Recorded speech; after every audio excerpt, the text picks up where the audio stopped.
अजित पवार जी के विमान को ठोक दिया, वीके सिंगचे अंडरवर्ल्डशी कनेक्शन असण्याची शक्यता नाकारता येत नाही। तिथल्या उपमुख्यमंत्र्यांच्या विमान दुर्घटनेची चर्चा गेला आठवडाभर जर सभागृहात येत नसेल तर मग आता न्याय मागायचा कोणाकडे? अद्यापही देवगिरी ते कलिना गेट नंबर 8 आणि कलिना गेट नंबर 8 ते व्हीएसआर व्हेंचर इथपर्यंतचा सीसीटीव्ही मिळालेला नाही। आज काही वेळापूर्वी दादर वेस्ट येथे सुश्रुषा हॉस्पिटलला गेल्या 13 दिवसापासून ऍडमिट असलेल्या पिंकी माळीच्या आईंना भेटायला आणि कुटुंबाची विचारपूस करायला मी हॉस्पिटलमध्ये गेलो होतो।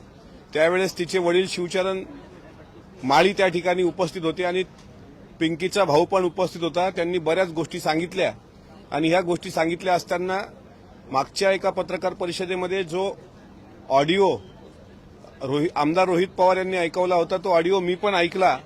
त्याच्यामधली भाषा म्हणजे व्हीके सिंग जो आहे, व्हीके सिंगनी अप्रत्यक्ष धमकी दिलेली आहे पिंकी माळीच्या कुटुंबियांना की तुम्ही पत्रकार परिषदा घेऊन पत्रकारांसमोर जाऊन तुमचा जीव धोक्यात घालू नका।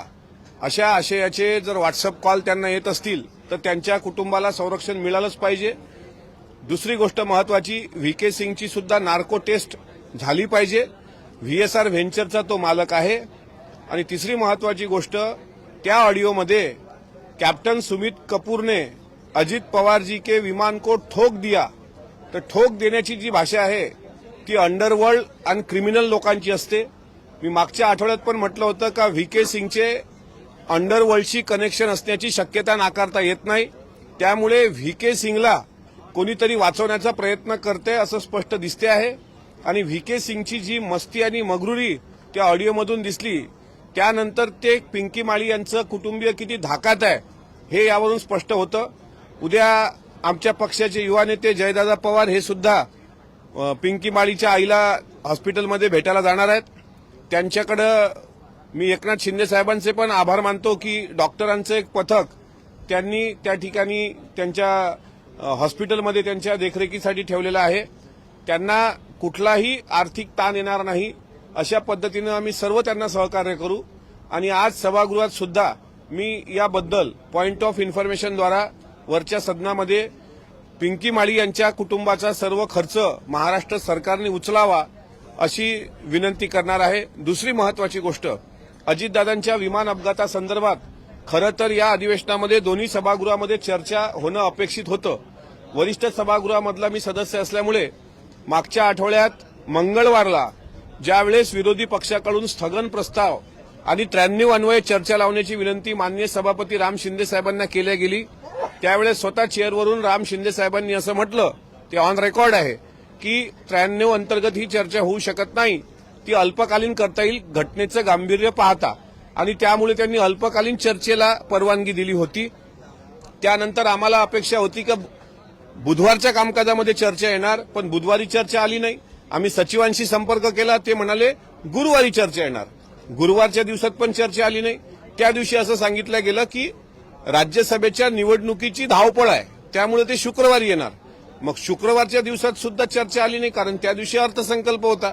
मग असं सांगितलं गेलं की आता हा आठवडा अर्थसंकल्पाचा होता, हा आठवडा राज्यसभेच्या बिनविरोध निवडी संदर्भातला होता, त्यामुळे ही चर्चा सोमवारी येणार म्हणजे आजच्या दिवसाला। आज सुद्धा जो कामकाजाचा दिनक्रम आहे त्यामधून ही चर्चा वगळण्यात आली। गुरुवारी रात्री ही चर्चा अगोदर टाकल्या गेली होती, पण बुधवारी रात्री टाकल्या गेली होती 12ला आणि मग काही मिनिटांनंतर ती परत वगळण्यात आली। हे सचिवालयाकडून झालं असेल तर सचिव याला दोषी आहेत का हे सुद्धा महत्वाचं आहे पाहणं। आणि दुसरं असं की अजितदादांसारख्या सत्तेतल्या उपमुख्यमंत्र्यांच्या विमान दुर्घटनेची चर्चा गेला आठवडाभर जर सभागृहात येत नसेल तर मग आता न्याय मागायचा कोणाकडे? आतापर्यंत सीआयडी चौकशा, सीबीआय चौकशा ह्याच्या माध्यमातून बाहेर काय आलं तर फक्त महाराष्ट्राच्या जनतेला फक्त प्रश्नाचं उत्तरच अजून मिळत नाही। अद्यापही देवगिरी ते कलिना गेट नंबर 8 आणि कलिना गेट नंबर 8 ते व्हीएसआर व्हेंचर इथपर्यंतचा सीसीटीव्ही मिळालेला नाही। काही आमदार आम्हाला भेटले, ते म्हणतात दादाची जळलेली चप्पल आम्ही पाहिली, दादांचा जळलेला मोबाईल आम्ही पाहिले, दादांचा जळलेला हे काय म्हणतात बॅग आम्ही बघितली, पण दादांच्या सोबतचे कागद जळले नाहीत आणि दादा स्वतः जळले. हे जे काही संभ्रम आहे महाराष्ट्राच्या मनामध्ये, हा कुठंतरी आणण्याकरता सीबीआय, सीआयडी ह्या चौकशा कितपत न्याय देतील दादांना मी सांगू शकत नाही. दादाला न्याय मिळेल की नाही याबद्दल मी साशंक आहे. पण दोन्ही सभागृहामध्ये ही चर्चा का येत नाही आहे याबद्दल मात्र माझ्या मनात मोठी शंका निर्माण झालेली आहे. अजितदादांसारखा नेता, ज्या नेत्यानं कधी धर्म, जात, पंथ, पक्ष हे जर पाहिलं नसेल आणि चर्चा घडून आणायला हरकत काय? त्यामुळे वरच्या सभागृहात आज चर्चा होणं अपेक्षित होतं. आज तसा सवाल मी सुद्धा चेअरला विचारल्याशिवाय राहणार नाही.